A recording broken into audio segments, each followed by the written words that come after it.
Hey everyone, my name is Brittany and today I'm going to show you how to make the most amazing apple crumble with pecans. It's so delicious, I can't wait to share it with you. So let's get started. I'm going to start this recipe with 1 tablespoon of butter here in my pan. I'm going to melt that down and add 1 cup of chopped pecans.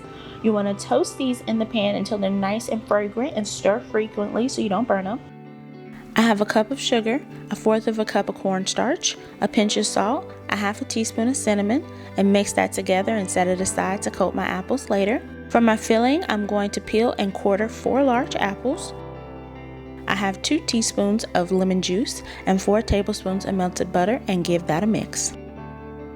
Now I'm going to mix my sugar and apples together and give that a thorough mix. I want to make sure all the apples get coated. I almost forgot the vanilla. Give that another mix and make sure you get any extra filling out of the bowl.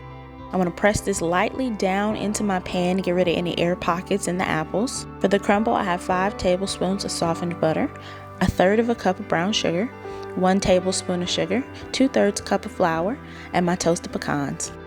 Mash this together with a fork until you can't see any more flour. It should look like this.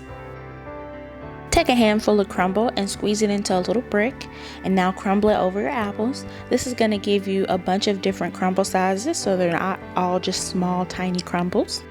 I'm going to bake this at 400 degrees for 45 minutes and look at how it turned out. I hope you enjoyed this recipe as much as I did. If you did, go ahead and give this video a thumbs up. It really helps to support my channel. And if you'd like to see more recipes like this, go ahead and subscribe. I post every Friday. Thanks for watching.